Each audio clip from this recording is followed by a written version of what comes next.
system are treated like a toy. Ideas are misunderstood, but brilliance is explored. Benefactor boy, can't you hear his voice?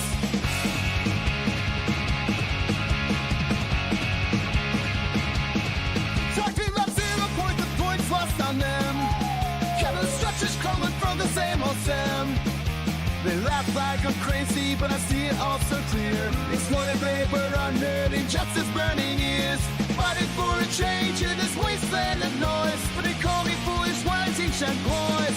Benefactor boy, dreaming about the world begins to play. Changing the system, but treated like a toy. Ideas misunderstood, but brilliance is explored.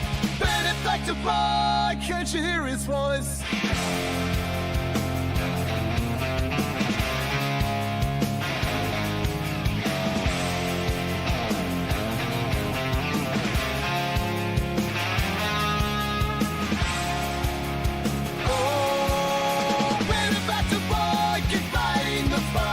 Chasing revolutions in the darkest nights. A dreamer with vision beneath the laughter and noise. A future so bright waiting for the right choice.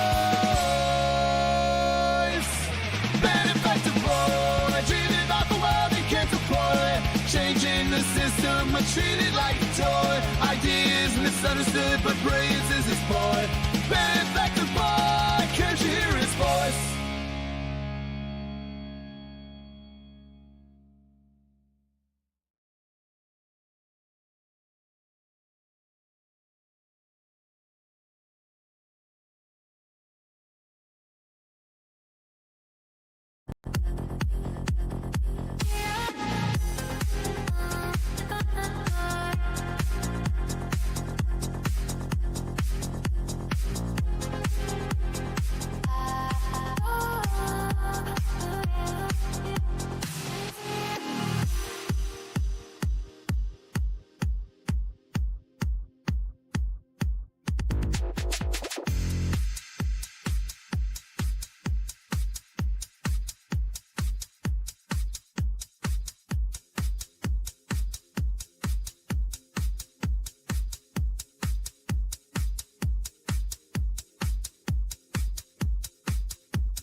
Feel the pulse, divine sensation.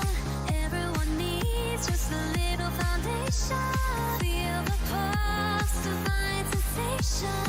Everyone needs just a little salvation.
In the depths of hidden files, trapped inside the secret circuits, unraveling through the miles, oh, truth was masked by coded curtains. You didn't know, we're shattering the silence, feel the power, revelations on the rise.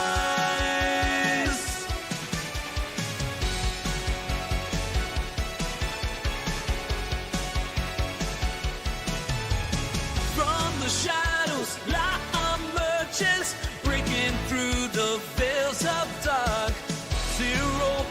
and gravity converge, yeah, guiding voices, revelation start. Ancient whispers call, they're begging us to open our eyes. We stand tall, defying all their lies. Even in now, we're shattering the silence. Feel the power, revelations on the rise.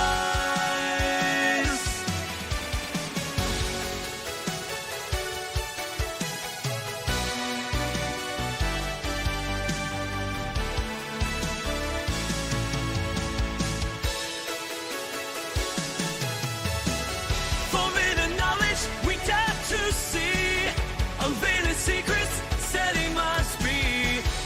In this epic, we play our part with fearless hearts. In and now, we're shattering the silence. Feel the power, revelations on the rise.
What's going on, everybody? All right, mic's working. I'm the Benefactor. You know me. I'm an independent researcher, and today I'd like to go over some basics of Overunity. Today we are going to understand Overunity and specifically some of the misconceptions and how some people achieved it. So we're going to be diving into some basics here and some fun videos. So grab your popcorn and get prepared to learn some awesome stuff. So what is Overunity?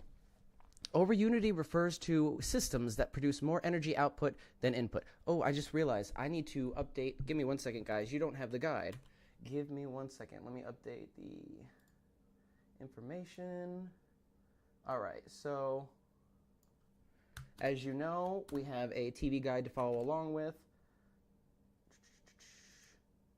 If you refresh the page now, you should see it. And I will also put that in the chat as well. Hey, what's up, Lulu and Society of High Sciences? Yes, so this is your TV guide for this evening. And let me pull it up. So those of you who can't see on your phone, there we go. All right, so what is Overunity? Overunity refers to systems that produce more energy output than input, defying standard energy conservation principles in traditional physics. Though controversial, many claim that these setups can theoretically exceed 100% efficiency by tapping into unknown or misunderstood forms of energy, like zero-point energy. So how is Overunity achieved? Two promising fields for Overunity are torsion physics and plasma physics, both of which involve intricate energy manipulations. Now, torsion physics, this field explores how twisting or spiraling fields, like two counter-rotating fields, like those seen in a coil, might connect to undiscovered energy sources. Some experiments suggest that torsion fields may tap into zero-point energy or other energy forms in ways that are not fully understood. Plasma physics is plasma is an ionized conductive state of matter. It's often referred to as the fourth state of matter, and has shown potential for energy outputs higher than expected in laboratory tests. Plasma physicists hypothesize that plasma fields could harness or recycle energy through electromagnetic interactions that go beyond typical systems. Now, we have a couple of videos from Justine ZG. Justine was working with Daniel Nunes. To what capacity, I don't know. He might have just been a fan, replicating some of Nunes' research, but he has a couple of videos, specifically one where he gets over Unity verified finally for his own system, and another one where he updates us on new findings on how to actually, how high frequency actually works in these coils. So, I haven't watched it. I think it's any coil actually, because he's holding a traditional coil up, so he might explain it in all coils. So I'm interested to see what he has to say about that. I have seen the first video. I will say that it is pretty incredible, but it's not anything abnormal. I've seen this same exact setup, multiple times in multiple different videos, and with the same or near the same results. So this is Justine ZG's channel right here, and if you're interested, I highly suggest to subscribe to his channel. These channels are old, mind you. They haven't been updated in a while, but you will find some valuable information on these channels that I'm about to share with you. These are people who I found were working with or trying to replicate Nunes' research and did so successfully, apparently. So, and they were using the same exact setups and did everything the same. So right now, we're thinking that power is the factor here. We haven't really pushed the limit past 30, and in every video that I've seen that the Nunes method is working, it is pushing past 30 volts, specifically closer to 40 volts. So you'll see in a couple of these videos, pay attention to the input voltage, as it is a lot higher than we've been playing around with, and some people have recommended that we push that that bar a little higher. Unfortunately, my workbench power supply is only limited to 30 volts. So we won't have much luck with that until we actually upgrade my laboratory a little bit and get a stronger power supply, or maybe a guitar amp. That would work. So with that, we're going to jump into 0-point energy coil project update. Over Unity verified. Amp circuit needs more work. So in this video, he does show us a basic amp circuit he's working on to try to replicate the results, because again, we're using stereo amp receivers for this kind of setup. He probably has a really powerful one that he didn't manage to blow like me. So we're going to see what he has to say, and we're going to take a look at his circuit and what he has to say about that.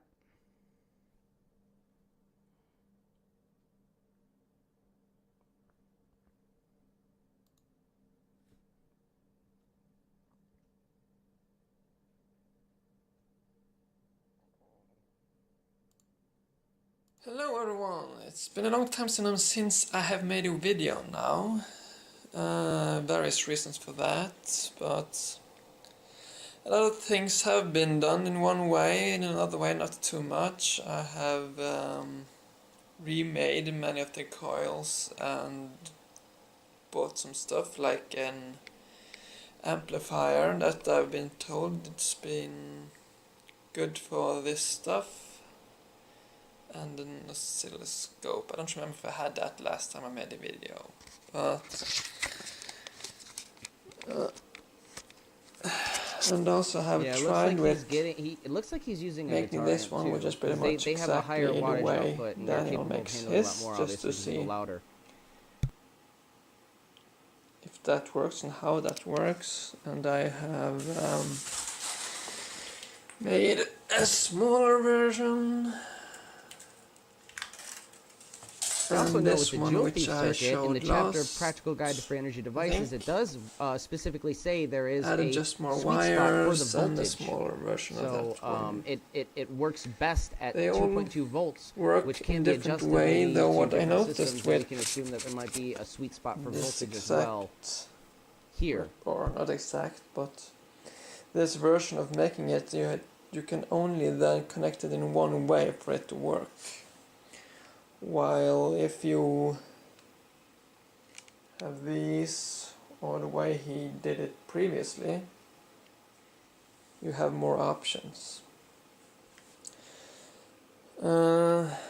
This is the amplifier that many others also use. And now I'm pretty much just going to show that yes, you have over unity, though not too much, or the coil is not running optimally because of this is an audio amplifier that only works at approximately or efficiently at below 20 kilohertz. It works a little bit higher frequencies above, is a factor but not too. too much. So if you go too high, it's very little That makes sense. efficient. So this makes coil actually works most makes sense why my efficiently system at is shutting down with the 39 higher frequency, kilohertz, maybe. but that's too The power high. kicked in and So it was I'm just too just much running for it, I in don't it, know. as you can Just a see, theory. 27.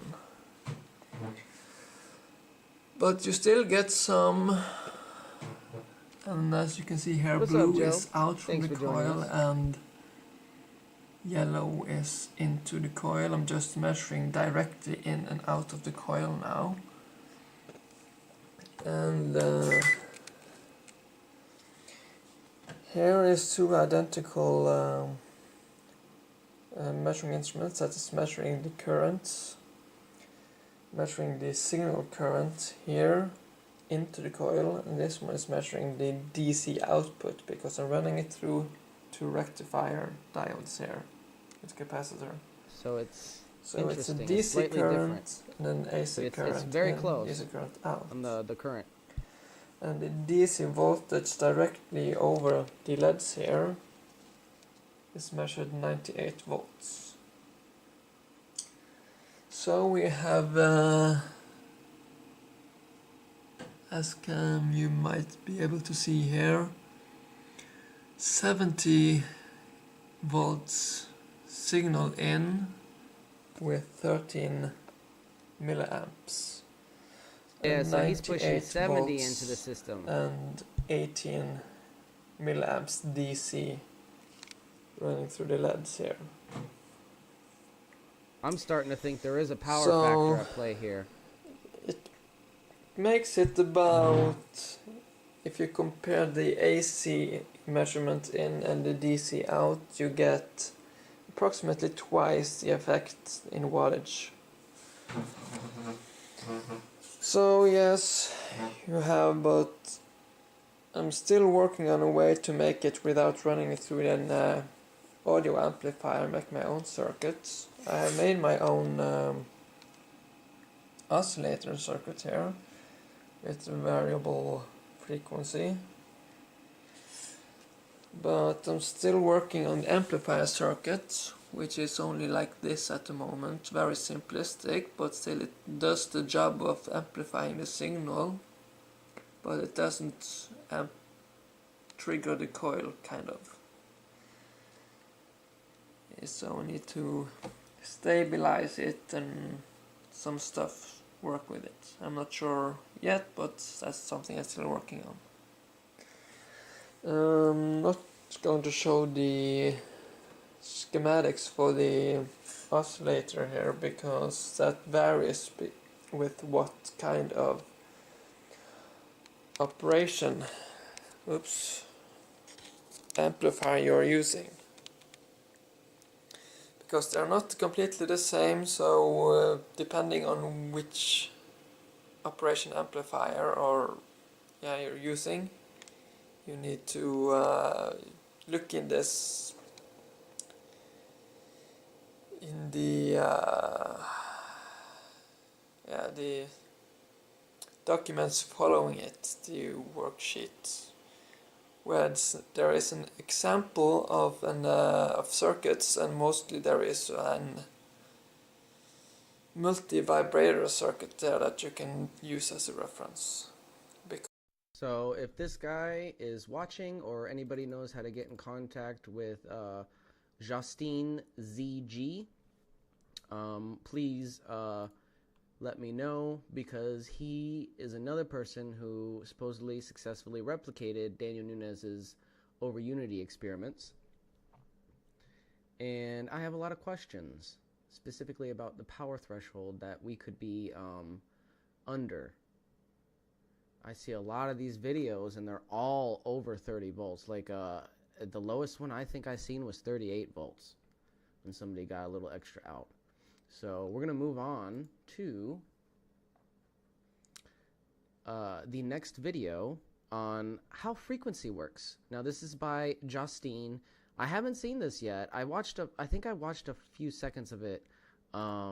I didn't have time to watch the whole thing, but it is something that I want Getting to 8 ads check every out 20 with you guys right now. And you can tell that guy to shut up. Hi everyone, just some updates. I have made one more of this kind. How you doing? The original one and the new one with a little thicker wire. It works a little bit better. Yeah, specifically, there was issues that we had with the oscilloscope, Michael and I. I had an issue where I had to kind of twist the connection to my oscilloscope to my probe where it plugs in. I had to twist it a little bit, and then it like spiked up and it read closer to what it was, which was, 100 or over volts. And it requires 90 volts to light that neon lamp, we know, so it's hooked right to the neon lamp. It's definitely not 40 volts or 35 volts, which what it was reading. I was like, there's no way. And I, adjusted the probe a little bit. I twisted it around, make sure it was tight, and lo and behold, it's some kind of issue. The probe is loose or something on mine. It's cheap. Michael's, he was registering a lot lower. He hooked it up somewhere else on his circuit. And he got a much larger spike, and he said even that might be a misrepresentation, an understatement of how high this spike actually goes. So not too much different. It's very hard to pick up this energy because it spikes so big, and it's so massive but when you get it when in I connect these two in series, I get the best effect. I found that the thickness of the wire and the way you wind it has the best I appreciate that, effect bro.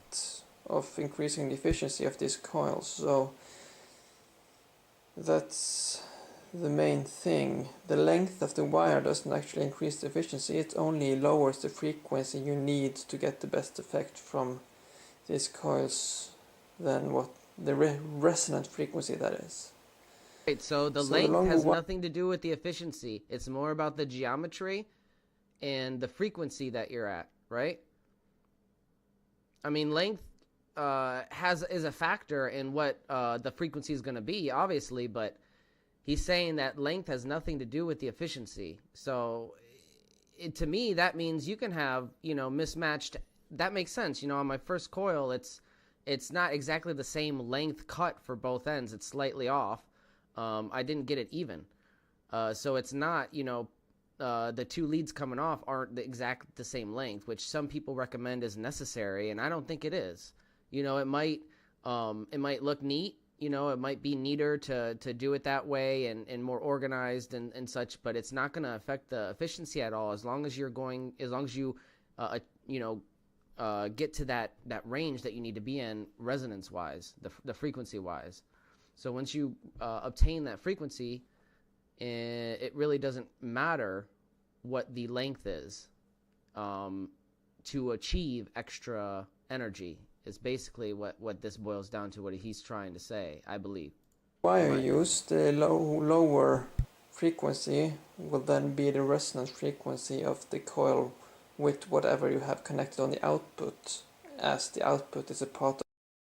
So yes, the length affects the frequency, but what he's saying here is the length doesn't really affect the efficiency of the coil. It's more about the geometry and the frequency that you obtain, right?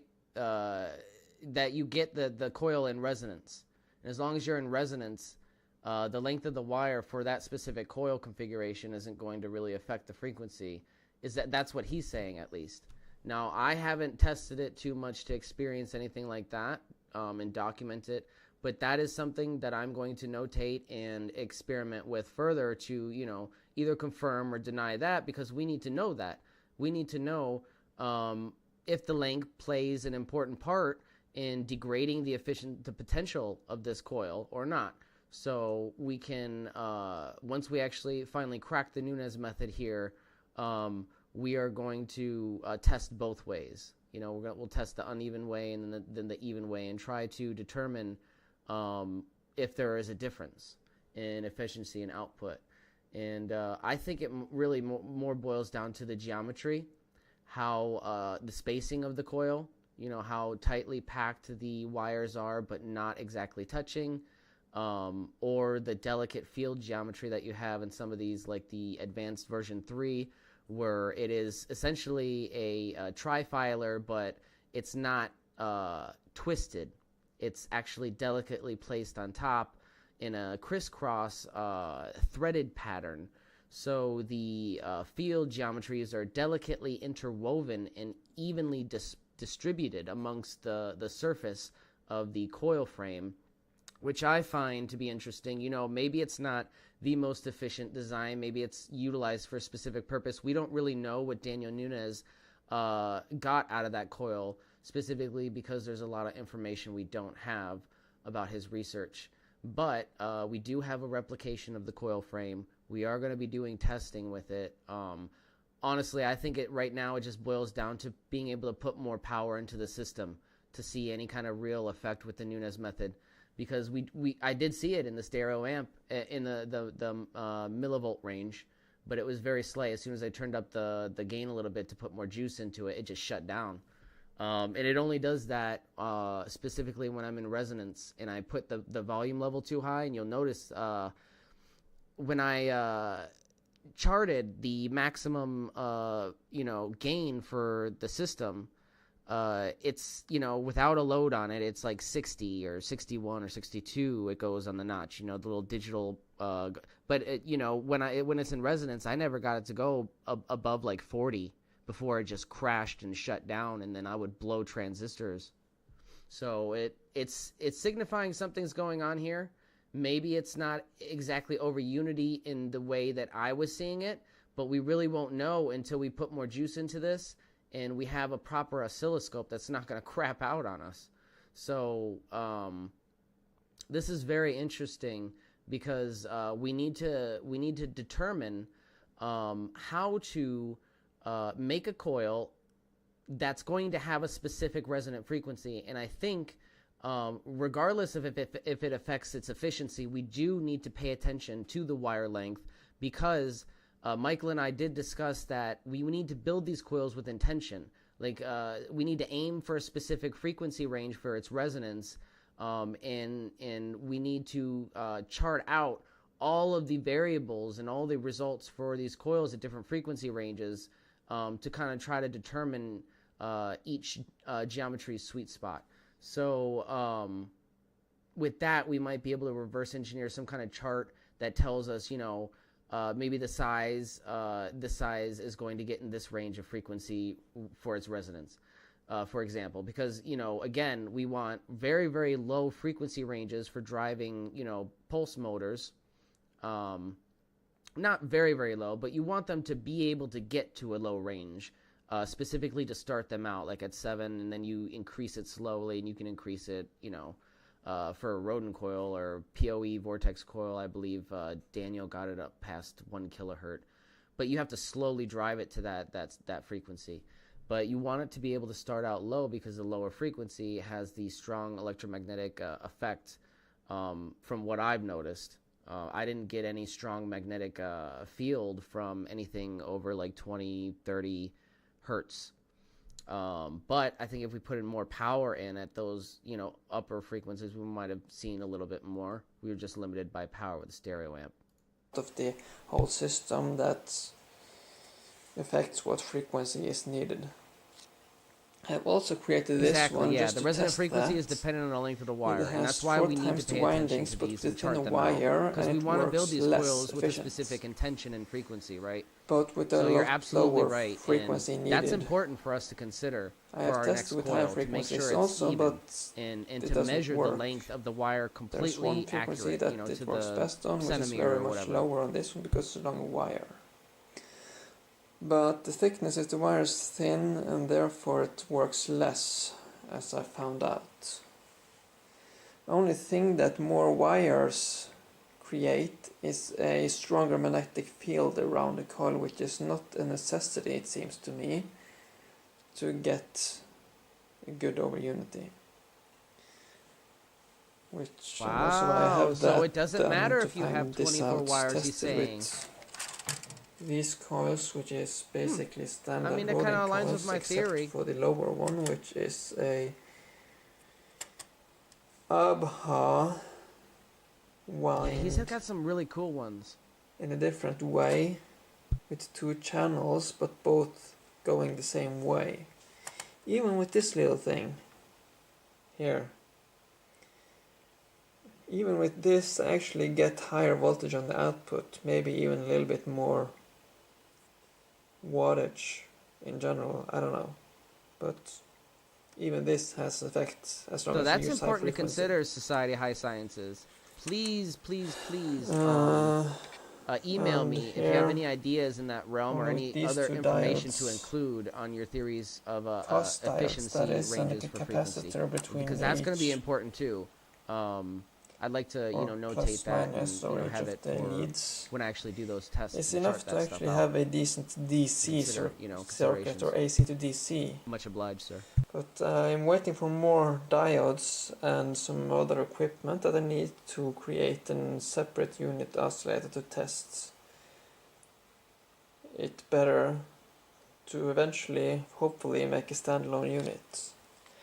I have also made partly a pyramid to test with. I He's haven't working on a put the pyramid, aluminum too. foil That's on the crazy. edges or surfaces yet, and I also need to find a better way to So I wonder what to, a crystal pyramid would do mount in it, the so to center of one of speak, these coils. because when now in it's very resonance. loose That's what I and wonder. very uneven, as you can see. Still working on that, not sure how to do it, to be honest, because the plate wasn't really even. I had to cut them myself. So that is Justine ZG. He's got a few other videos like that, and I recommend you subscribe to his channel just in case, you know, he decides to upload something. I did comment on one of his videos. Hopefully he'll, you know, respond. But it doesn't look like the channel's been active for a while. Let's move on to next part of the live stream here.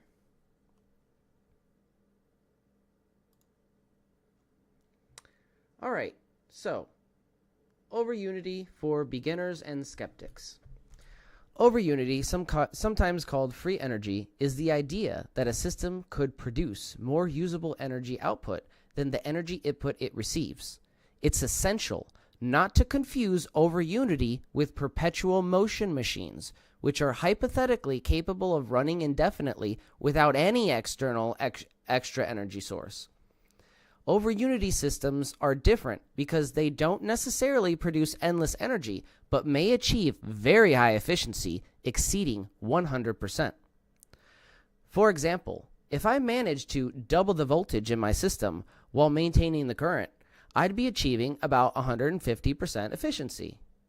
This is over unity because it exceeds the input energy but falls short of a true self-sustaining loop. Reaching this level of efficiency doesn't mean the system can't continuously recharge itself or run indefinitely. To fully recharge a battery powering an over unity system, you'd need closer to 200% efficiency or higher to overcome all the energy losses. A system operating at 150% is still very highly efficient, but is not self-sustaining. So it's important to make the distinction between zero-point energy and perpetual motion. You know, it's like all thumbs are fingers, but not all fingers are thumbs type of thing, right? So this concept seems to challenge traditional physics, particularly the laws of conservation of energy, which states that energy cannot be created or destroyed, but only transformed. Proponents of over-unity suggest that these systems may be tapping into overlooked or hidden energy sources in the environment, such as zero-point energy or radiant energy, allowing for apparent gains beyond input levels. Now, so where does this energy come from? Proponents believe that over-unity devices tap into sources like zero-point energy or radiant or ambient energy. This is energy that or the idea that even empty space contains a minimal amount of quantum energy. If a device could access this energy, it could theoretically draw unlimited power. Now, this refers to the natural energy that surrounds us in the form of electromagnetic waves, static fields, or even torsion fields, twisting energy fields that some believe interact with cosmic energy. So, why do so many skeptics dismiss over-unity?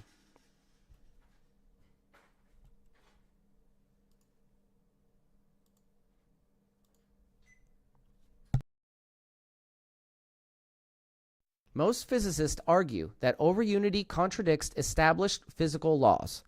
Critics view the concept as a misunderstanding of how energy systems work, often explaining that what appears as extra energy in tests may be experimental errors or misinterpretation of results.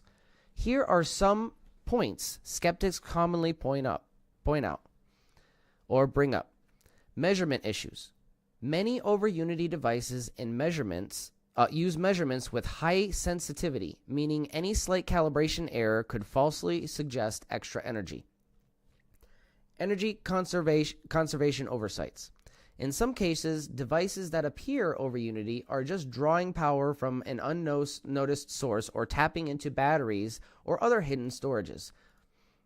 The magic's trick, the magician's trick, the con man's trick. You know, it's just a scam. Lack of reproducible results. Now, this is an important one because it is a big problem in this field. Mainstream science relies on reproducibility. Over-unity experiments often face difficulty in delivering consistent, independently verifiable results. Now, there are theories that I have on why that is. We will get into that in a little bit, but just know that these are just from the mind of a skeptic, right? And this is how I actually got into this. These are the questions that I would ask specifically before I understood that this is actually possible. And that's my belief because I've witnessed it and I've experienced it and I've seen other people experience it personally. So it's not like some kind of myth for me. It's not some kind of like question anymore. But it's a matter of how we get there.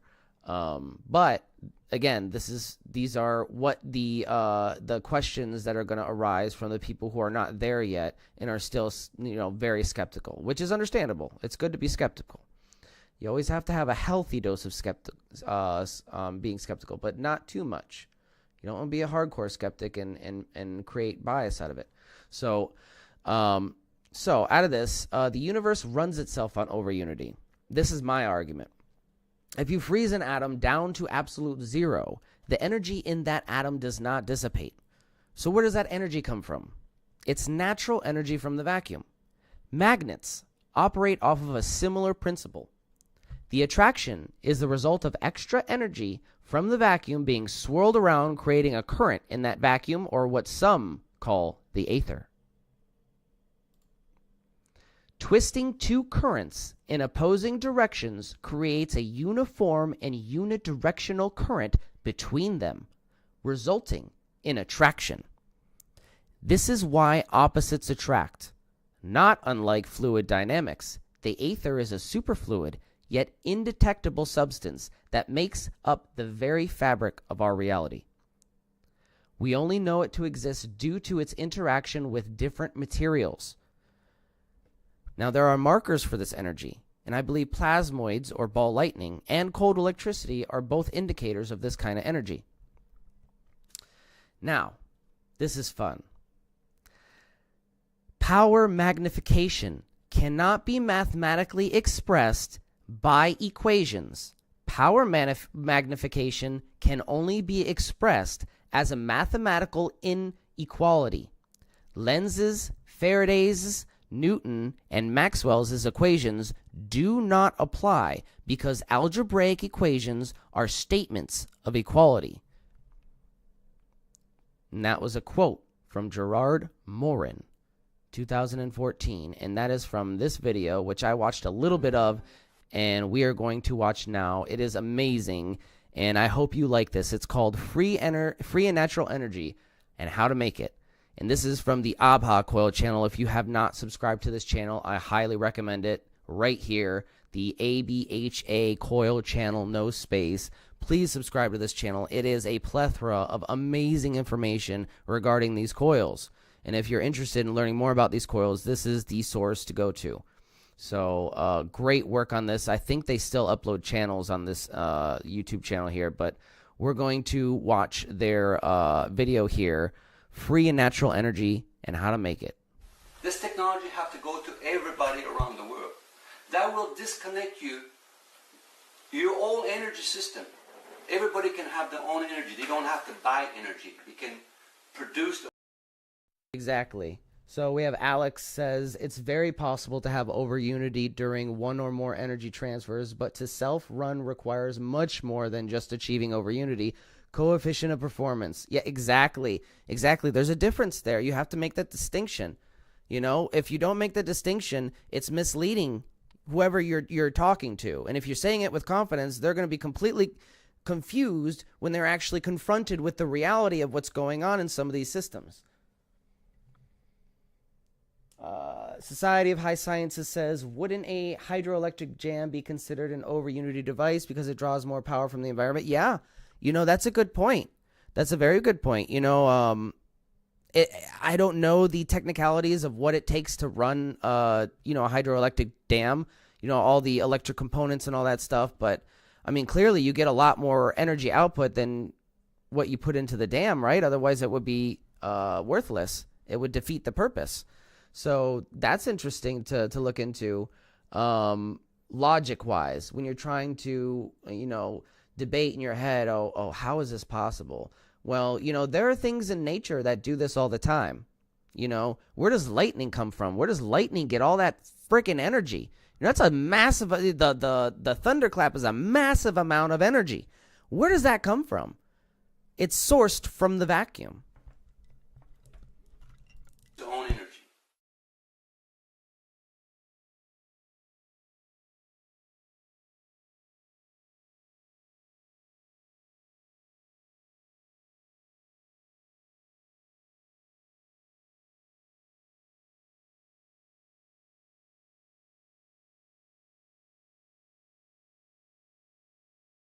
Alright, so what we'll do is we'll find out how much energy a battery at 36 volt will give me, since this is a condensed bulb, 40 watt, 120.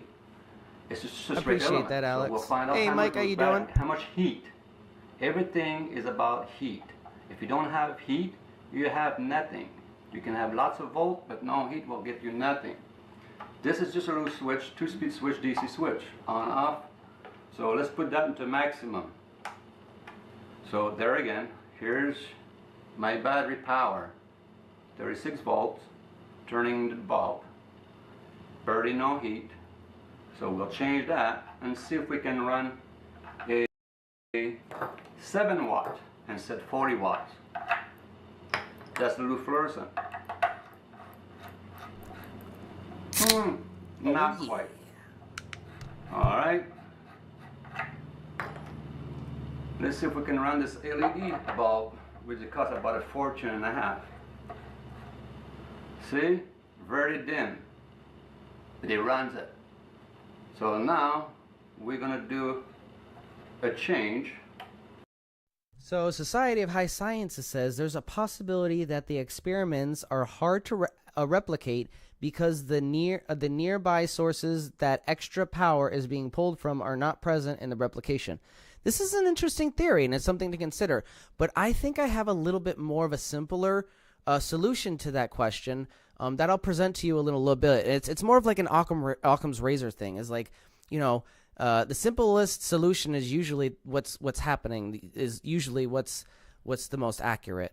If you assume the least. So we'll get into that in a little later. I think it's very interesting, but pretty profound when I thought about it, because it makes sense. So we'll get into that in a little bit. But I appreciate everything, because everything we need to consider, all this input that society is saying, all of it is very important. We need to consider the length of the material we're working with. We need to consider all of the electrical circuits, not just in what you're replicating, but around what you're replicating, right? You want to be able to replicate that within reasonable limits, so or within a reasonable tolerance. And sometimes those systems can be very sensitive, so that's something to consider as well. And we're going to run the 36 volts into a regular 24 volt motor. It will spin that at very high speeds, about 4,000 RPM. And we'll see what comes out at the other end. Now we'll reconnect that here. A lot of connecting and deconnecting in this show, so you have to kind of be patient a little bit. We'll go back to a 40 watt bulb.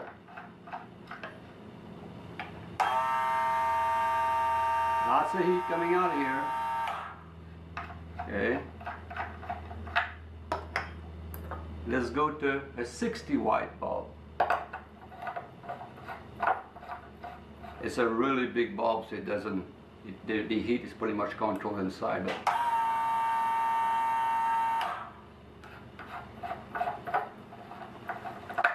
you want to pass me the big twisty over there?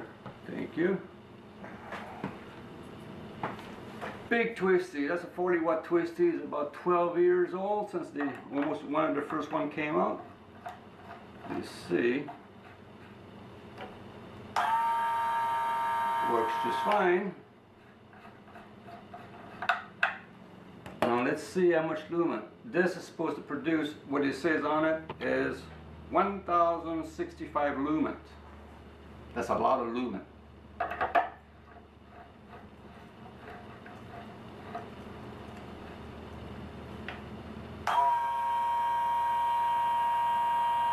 Now, this is a lot of light compared to those battery was illuminating at really, really, really low.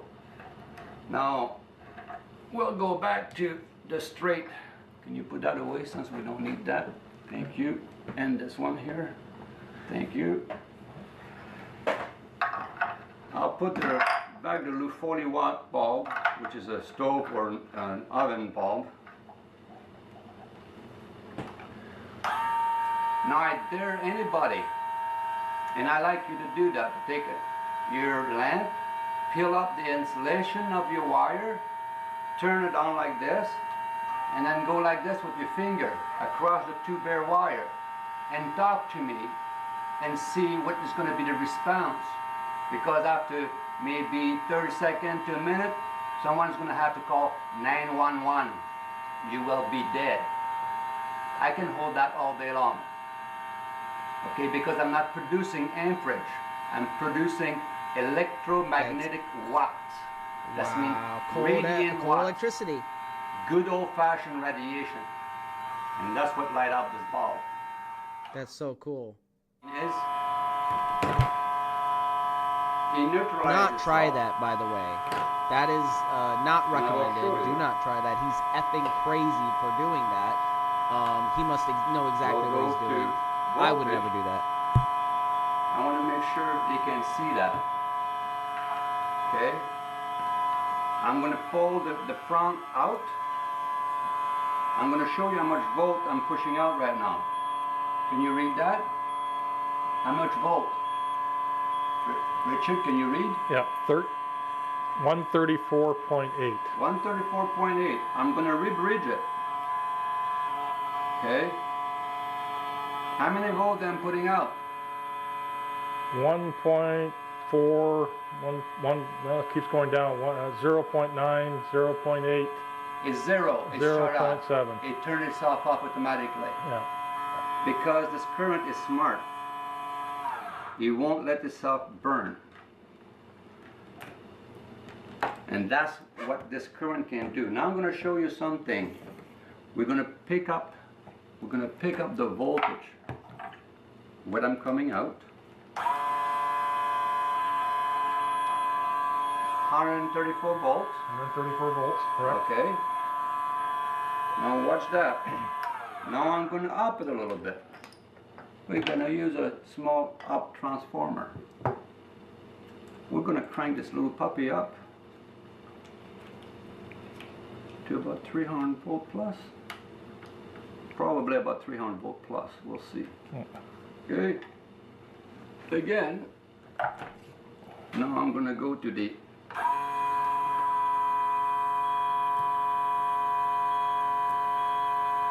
how much I got there? It keeps going up. It's right now. It's at 365. 365. 365 volt. You don't want to touch that. It bites. It won't kill you, but it bites. Okay. Now I'm going to take a 30 watt fluorescent tube, which is burnt. I burn it so I can show you. I'm going to hook up one wire to that.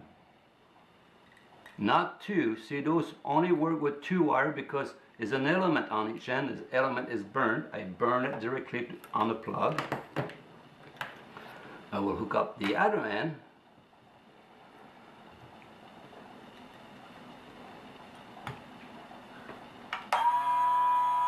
That's a UV bulb for a fish tank, which was burned. Doesn't look burned to me. Nope. Oh, because there's no gas in there, it's a vacuum. Lack of air makes the electron light up when it's on high voltage. Okay, that was a 30 watt. Let's try, I like those ones because they don't roll. Same here, I burn them up. One each side, and that's a 40 watt.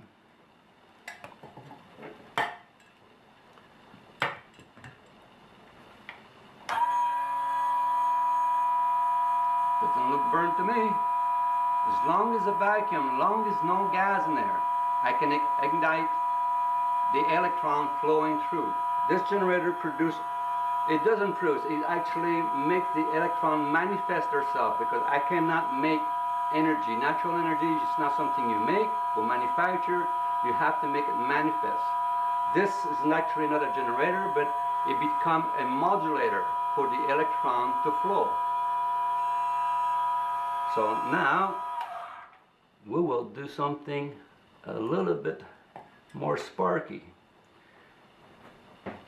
Everybody think we have lots of juice, and high voltage can kill and destroy everything. This is a fully electronic ozone machine, an old one. I clean it up and fix it so it works. We are going to plug that behind you, that box right beside your foot there. That box, yeah, just right there, that's good. So I will turn this on. As you see, the light is on. I'm making ozone already, that's negative ozone. I should have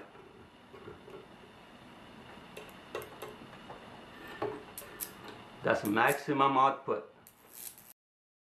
So real quick, I wanted to update everybody. Michael actually got ozone to come out of his coil, and that's a big step here. And it was spraying out quite profusely. And specifically, Daniel Nunes got it around 93 watts. And we're seeing like people who are getting the ozone are getting it while they're getting the over unity effect. And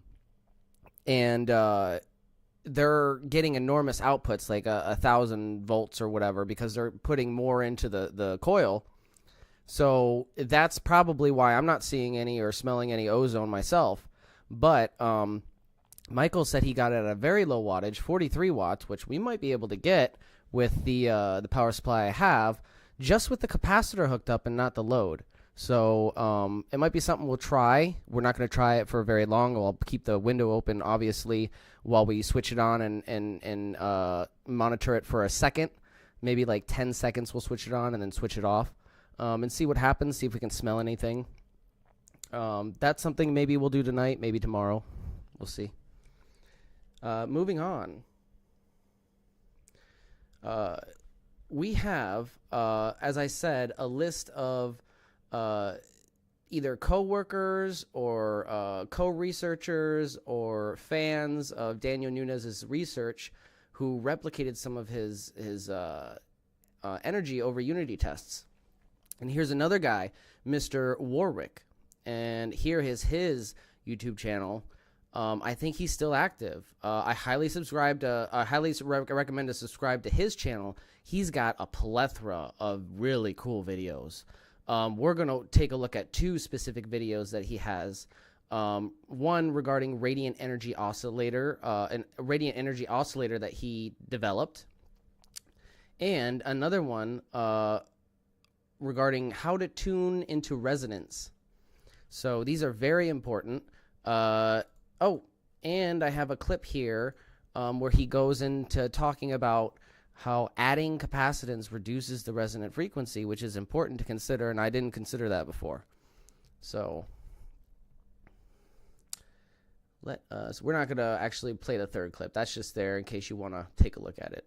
It might be actually included in one of these.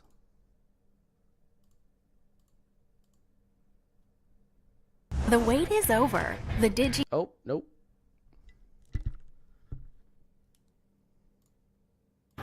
So I wanted to show this new circuit I got here. It's a lot like the other ones, except it's kind of a mix. Tesla ozone patent. With ozone comes nitrate, says Bohr. Interesting. Fertilizer. Huh. Alex says, Tesla warned Einstein, so did Walter Russell. I like that Mark Twain was friends with all three. That's funny, and I didn't realize that. Yeah, I knew he was friends with Tesla. I didn't realize he was friends with all three. But this is my first one where you use a power supply, charge a capacitor through a choke, and then once the capacitor is charged, it discharges. Energy goes through the primary. So this is the new circuit, except now we have a capacitor and an inductor with a parallel same frequency LC system right in between. So when this closes here, when energy tries to flow back into the primary, it views this as a parallel circuit, which gets its high impedance. So not much energy can flow back into the circuit like this. Yeah, so we'll turn it on and can mess with the power efficiency. But this inductor is really good at tuning the system now. And the efficiency I was getting before, so right now we got 40 milliamps. And it's pretty bright. Now if we remove this, this is our efficiency. It's pretty much like really bad. And we pull the same amperage. So this tuning inductor is key. And this capacitor here is also really key. Otherwise you waste a lot of current. This makes it easier to find the resonant frequency. So yeah, just wanted to show that. And we're putting power in here like this. That's the primary. And I have balanced capacitors on this end. This end can be grounded, doesn't really matter. And you get power out on that side. So yeah, new circuit. I would recommend it. Thanks for watching. So you want to know where to invest $1,000?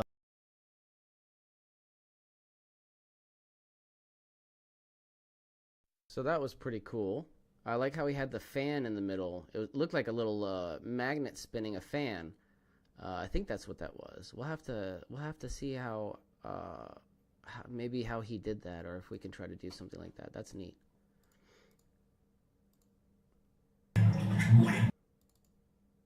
So here we have the process of tuning into resonance by the same guy, Mr. Warwick. Again, go subscribe to his channel if you're interested in any of his videos. They are got a lot of really good stuff.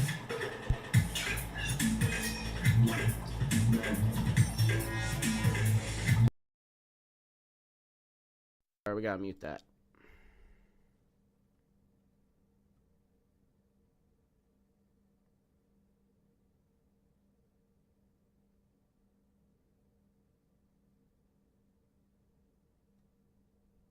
So let's rewind that one more time. Let's take a look at that.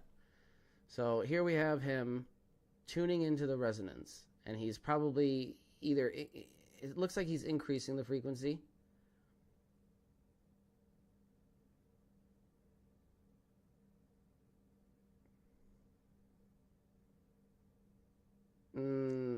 Yep, and then it snaps into synchronize. That's crazy. That's so cool. All right, so that was Mr. Warwick, or I'm sorry, Warrensick. Mr. Warrensick. Is this the same guy? I don't think this is the same guy. Okay, so here we have a really cool video on how wireless energy transfer works. Run an electric current through a coil of copper wire, and the coil will produce a short-range magnetic field. Place a second coil within this field, and an electric current will flow through it. Is that better? The magnetic field has transferred electrical power from one coil to the other. This principle is called induction, and it has been understood for more than a century. Induction is what charges a wireless electric toothbrush, for example, and it works well over extremely short distances. Pull the coils apart, and the power transfer ceases. It turns out that the trick to longer distance power transfer is the same principle an opera singer uses to shatter a wine glass from across the room. It's called resonance. For the opera singer, when the frequency of the sound wave matches the unique resonant frequency of a glass, the acoustic energy is converted to kinetic energy at the highest possible efficiency. The energy then builds inside the glass until it shatters. The coils that Witricity uses to transfer power wirelessly are magnetic resonators. First, a rapidly oscillating electric current is applied to a coil at its specific resonant frequency. This creates a magnetic field in the region around the coil. Tune a second coil to the same resonant frequency as the source, and it will couple, resonating anywhere within that region and converting the oscillating magnetic field into an electrical current within the second coil. This response is called highly coupled magnetic resonance, and it hasn't been done before. By attaching the second coil to a device, such as the battery of an electric car or a mobile phone, this current can be made to do useful work. The source can be either centimeters or meters away from the device being powered, and can deliver power through walls or around metal obstacles. The power can even be distributed across multiple devices at once. So by a simple trick of physics, power is transferred wirelessly.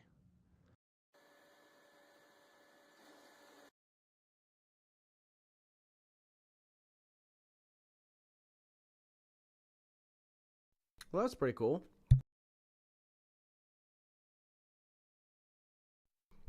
All right. So, now, for our next segment, we have reports of suspicious energy from down under. Free energy home generator, Australia. Electricity generator, off the grid. Check this out. Look at what I pulled up. To another good. Now, this is from the channel Free Energy for Everyone. I found this on a playlist. So this is a playlist I found it on. A Lemon Kush playlist, which is also one of the members that I found on the list of members who were in either either cooperation and working with Daniel Nunes, or they were fans and replicating his research and stuff like that. But one of the names on the list had a playlist, and this was on there. It was really cool, a news article. Now check this out. Idea, and imagine a machine that could power your house for free. Well, that's exactly what two Australian inventors claim they've developed. Using magnets and a battery, their new generator has been described as revolutionary, and foreign investors are lining up for a piece of the action. Chris Allen reports. So, John, this is the machine? Yes, this is it, Chris. What's it capable of? Well, it'll power a house. The machine will provide sufficient electricity to run a house and have power to burn. It sounds too good to be true, but inventor John Christie is convinced his machine will change the world. So, John, basically you're saying this machine can produce 5 times as much power as it consumes? Yes, it does. This one, exactly as we see it, it does. And in fact, it can produce more than that. Once kick-started from a battery, John and his partner Lou Britz say this prototype will run for years without stopping, generating 24 kilowatts of power a day. You don't get more revolutionary, I think. I mean, we're talking about something that has the capacity to change the way that the world produces its electric power. It has the capacity to change the way that cars are propelled. It can replace the combustion engine, in fact. John, these are big claims. Are you sure you can live up to them? We don't really need to live up to them, Chris. The technology speaks for itself. I mean, a householder could buy one of these machines and install it in his garage and power his house forever without buying another kilowatt from a retailer. I mean, that's how serious it is. Steve Brassington is an independent electrical engineer. He's seen the machine and backs up everything John says. It's revolutionary. That's the only way to describe it. I think the technology, it's not bending physics, it's just using principles that I guess are commonly in use in power generation today in a different way. These guys have thought outside of the square. So that is key here. That's a really important statement, right?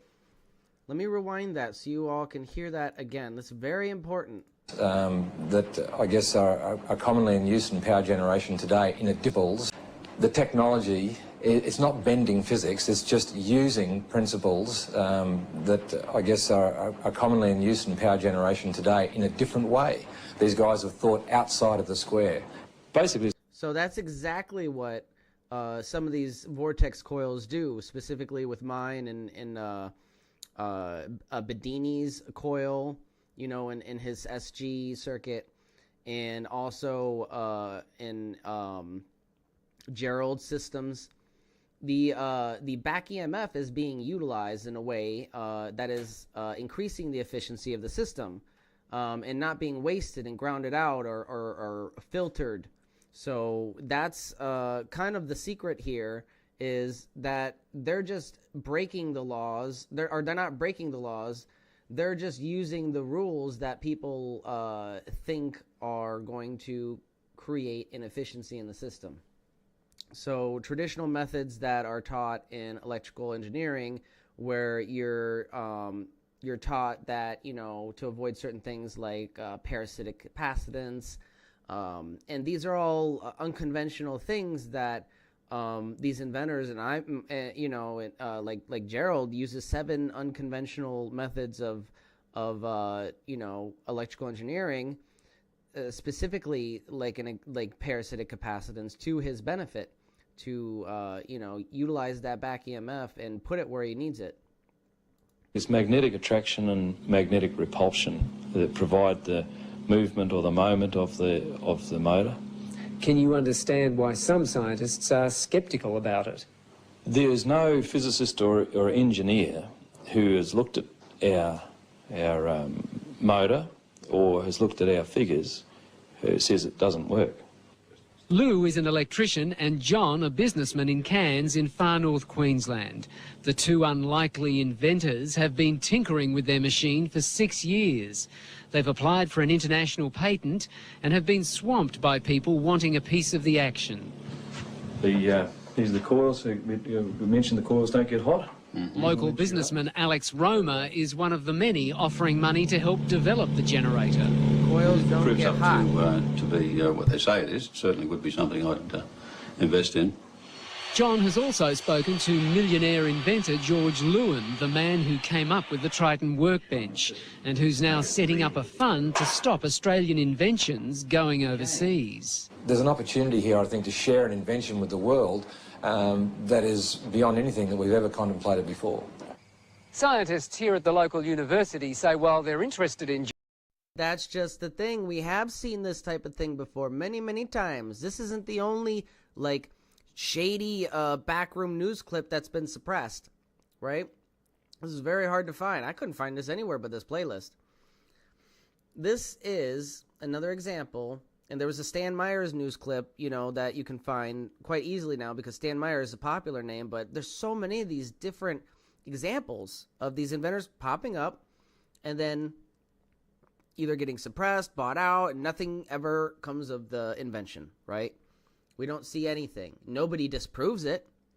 Nobody comes out and says, hey, this is not working like it. It just, nothing happens with it, right?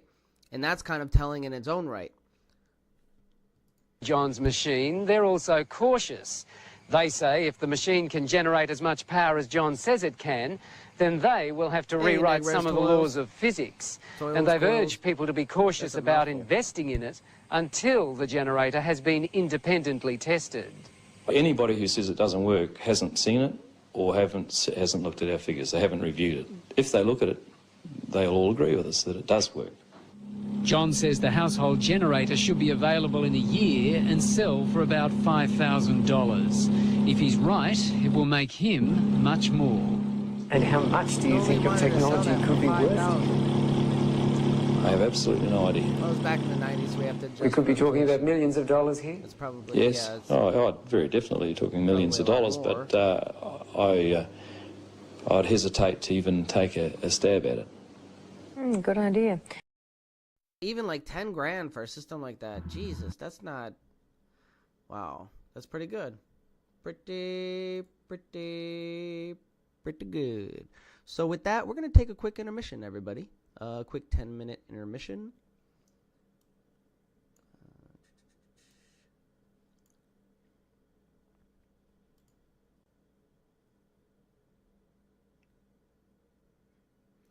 Alex says, I think people want products they can buy, but to get an invention certified, safe to sell is very complicated for most inventors. Yes, the way to do it is to open source, and that's my humble opinion, open source. And then you can, once you have the science open sourced, then you can actually figure out how to market the specifics, right? You don't have to give them everything, like how to finely tune a system, or even what your practical applications for it are, which could be unique in its own right.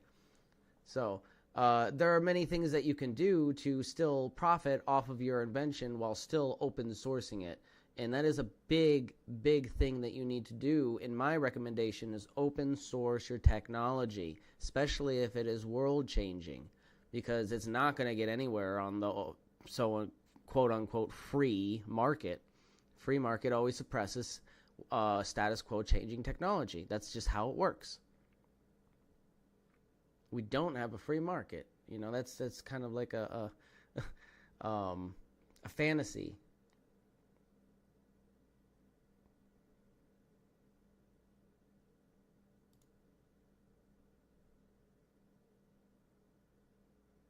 All right, we're going to go to a quick 10-minute intermission.